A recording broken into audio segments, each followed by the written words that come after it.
कर्मगत शूद्र? वो तो हमारा भाई थे,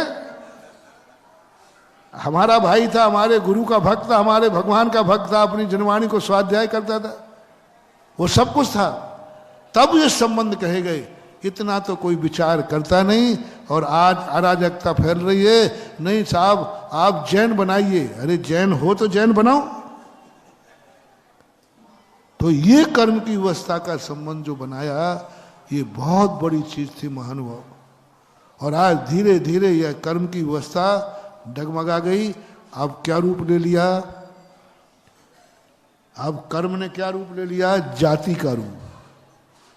क्षत्रिय एक जाति हो गई, ब्राह्मण एक, शूद्र एक, जैन एक, सब जातियां बन गई।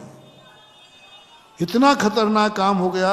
अब जब जाति बन जाती है तो फिर ये धर्म की, शास्त्र की बातें लागू नहीं होंगी। अलग जाति होगी तो भगवान भी अलग होगा, गुरु भी अलग होगा, नमोकार मंत्र भी अलग होगा, आचार विचार भी सब अलग होगा। अब आज देख लीजिए, कोई शूद्र है, उनके अलग नियम है कि नहीं? कानून में भी आरक्षण है, कानून में सब कुछ है। और पहले कोई नहीं, शूद्र तो हमारा भाई है, काय का कानून लगेगा? हमारा रिश्तेदार है।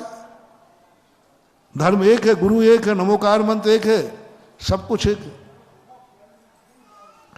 आज जो बंटवारा हुआ है जातिगत, अब वो जातिगत बंटवारा होने पर अब संबंध बनेगा तो जाति का जाति में ही बनेगा, विजाति में नहीं बनेगा। विवर्ण में बन सकता था, विजाति का नहीं। विजाति और विधर्मी, विवर्ण चलेगा, क्षत्रिय ब्राह्मण में चलेगा, ब्राह्मण वैश्य में चलेगा, वैश्य शूद्र में चलेगा, क्योंकि जाति तो सबकी एक है, उसमें कोई बाधा नहीं है। लेकिन आज के समय जाति बन गई तो विजाति विवाह और विधर्मी विवाह आगम सम्मत नहीं है। विजाति हो गई, जाति अलग हो गई। वो वहाँ के नियम कानून आचार विचार सब भिन्न है, उनके भगवान भिन्न है, उनके गुरु भिन्न है, उनका मंत्र भी सब कुछ भिन्न है। अब उनसे जो संबंध बनाता है, विवाह आदि करता है, वो नियम से मिथ्यात्व की कोटि में ही आएगा, आगम विरुद्ध आएगा। पर ऐसे जीवों को आपको बहिष्कार करना, बहिष्कार का अर्थ कुछ कार्यों से। वो भगवान के दर्शन कर सकता है, अभिषेक नहीं। भगवान के दर्शन कर सकता है, धूली द्रव्य से पूजन नहीं। भगवान महाराज के दर्शन कर सकता है, भैयावृत्ति कर सकता है, कमंडल लेके साथ में विहार कर सकता है, लेकिन चौके में आके आहार नहीं दे सकता। जो कार्य आज अजैन कर सकता है, वह कार्य यदि किसी ने विजाति विवाह किया है तो उतना ही कार्य वो करेगा। बोलो, आज अजैन व्यक्ति है, वो मेरे कितने कार्य कर सकता है? मेरे पैर छू सकता है कि नहीं? भैयावृत्ति कर सकता है कि नहीं? कमंडल लेके जा सकता है कि नहीं? बिहार में रह सकता है कि नहीं? प्रवचन सुन सकता है कि नहीं? लेकिन क्या नहीं कर सकता है? बस इतना ही है। जिनने विजाति विवाह किए हैं वे सब करो, लेकिन आहार नहीं दे सकते हो। ये है महापुराण। हमने इसलिए सुना दिया पुराण। तुम जिज्ञासाओं में प्रश्न करते हो, अब हमने पूरा पुराण सुना दिया, महापुराण, जाति पुराण, विजाति पुराण, वर्ण पुराण।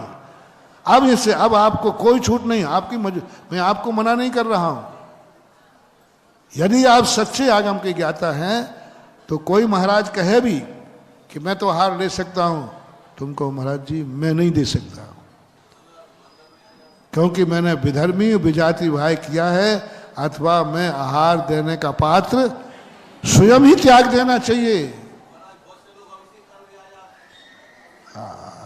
अब मैं तो देखो, मैं कह सकता हूं, मैं कानून बनाने वाला नहीं हूं, मैं कानून बताने वाला हूं।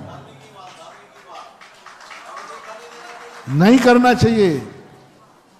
यदि आप अजैन को अभिषेक करने का अधिकार देते हैं तो उसको दो, नहीं देते हैं तो आपके मंदिर की मर्यादा आपके पास होना चाहिए, कमेटी स्ट्रांग होना चाहिए। अन्यथा जो ग्राफ अभी गिर रहा है, यदि परहेज नहीं रखा तो पूरा सब कुछ खत्म हो जाएगा। वैसे ही बहुत तेजी से गिर रहा है और तुमने सारी छूटें दे दी तो तुरंत सब खत्म हो जाएगा।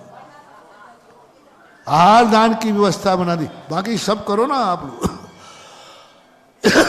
इस प्रकार से जो अपन ने प्रवचन के प्रारंभ में कहा था कि किसी भी चीज को कार्य करने के पहले दुनिया में अच्छा और बुरा सारे कानून जीव के लिए हैं, क्योंकि तुम महान हो।